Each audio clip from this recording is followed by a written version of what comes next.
பொண்ணு காலைல ஸ்கூலுக்கு போகும்போதே தக்காளி சாதம் தான் வேணும்னு சொல்லிட்டு போயிட்டா. வீட்டில் தக்காளி தீந்து போச்சு, அதனால செப்டோவில் ஆர்டர் போட்டு வாங்கிட்டேன். தக்காளி சாதத்துக்கு ஒரு 3 தக்காளியை ஃபஸ்ட்லேயே அரைச்சி வச்சுக்கணும். ஒரு கடாய் ஹீட் பண்ணிட்டு அதில் எண்ணெய் சேர்த்துட்டு கடுகு பட்டை கிராம்பு தாளிச்சிக்கலாம். இது நல்லா புரிஞ்ச பிறகு ஒரு பெரிய வெங்காயம் கட் பண்ணி சேர்த்துக்கிறேன்.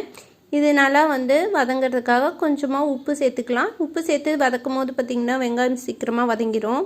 வெங்காயம் வதங்கிறதுக்குள்ளேயே ஒரு பக்கம் ஒரு 4 பல் பூண்டை தட்டி வச்சுக்கலாம். இந்த மாதிரி தட்டி சேர்க்கும் போது பார்த்திங்கன்னா வாசனை நல்லாயிருக்கும். நீங்களும் கண்டிப்பாக இந்த மாதிரி செஞ்சு பாருங்கள். பூண்டு சேர்த்தோடனே கொஞ்சம் நல்லா வதக்கி விட்டுக்கோங்க. இது ஒரு 3/4 பதம் வதங்கின பிறகு ஒரு 3 தக்காளி அரைச்சி வச்சுருக்கோம். அதை இதில் சேர்த்துட்டு ஒரு வாட்டி நல்லா கலந்து விட்டுட்டு மிக்ஸி ஜாரை கழுவி இதில் ஊற்றிடலாம். சேர்த்துட்டு ஒரு கொதி வந்த பிறகு இது கூடயே கொஞ்சமாக உப்பு, மஞ்சத்தூள், மிளகாத்தூள் சேர்த்துக்கலாம். சேர்த்துட்டு இது நல்லா கொதிக்கட்டும். லோ ஃப்ளேமில் வச்சு நல்லா கொதிக்க விடுங்க. கொதி நல்லா வந்த பிறகு இந்த கடாய் பார்த்திங்கன்னா நல்லா ஹீட் ஏறிடும். அதனால தான் நான் லோ ஃப்ளேமில் வைக்கிறேன். உங்களுக்கு கடாய் அந்தளவு ஹீட் ஏறாதுன்னா நீங்கள் ஹை ஃப்ளேம்லேயே வச்சு கொதிக்க விடுங்க. ஃபைனலாக இதில் கொத்தமல்லியை கட் பண்ணி சேர்த்துக்கலாம். உப்பு காரம்லாம் கரெக்டாக இருக்கான்னு செக் பண்ணி பார்த்துக்கோங்க.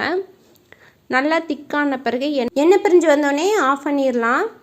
தக்காளி தொக்கு சூப்பராக ரெடி ஆயிடுச்சு. இதுக்கு சைட் டிஷ்ஷாக இன்றைக்கி உருளைக்கிழங்கு ஃப்ரை தான் பண்ணியிருந்தேன். இந்த உருளைக்கிழங்கு 65க்கு பார்த்திங்கன்னா உருளைக்கிழங்கு நல்லா மெலிசாக சீவிக்கோங்க. இதில் நான் சிக்கன் 65 மசாலா போட்டு பிசைஞ்சு வச்சுருந்தேன். நம்ம உடனே ஃப்ரை பண்ணி எடுக்கலாம்.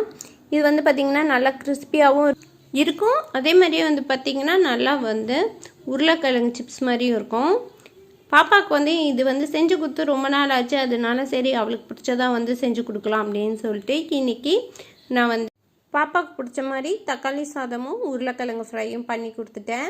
இன்றைக்காவது பார்க்கலாம் பாப்பாவோட லஞ்ச் பாக்ஸ் காலியாக வருதான்னு. பாப்பாவுக்கு இது ரொம்ப பிடிக்கும். நீங்களும் கண்டிப்பாக லஞ்ச் பாக்ஸுக்கு பாப்பா குழந்தைங்களுக்கு இந்த மாதிரி ட்ரை பண்ணி பாருங்கள். இது டேஸ்ட் சூப்பராக இருக்கும். அதே மாதிரியே இந்த உருளைக்கிழங்கு ஃப்ரை பார்த்திங்கன்னா உங்களுக்கு தயிர் சாதத்துக்கும் சூப்பராக இருக்கும். லஞ்ச் பாக்ஸ் பாப்பாவுக்கு ரெடி பண்ணியாச்சு. பேக் பண்ணிவிட்டு ஒரு 12 o'clock போல் ஸ்கூலில் கொண்டு போய் வச்சுட்டு வரணும். பாப்பாவுக்கு லஞ்ச் வேலை முடிச்சிச்சுன்னா மற்ற எல்லா வேலையும் எனக்கு ரிலாக்ஸாக பண்ணால் போதும்.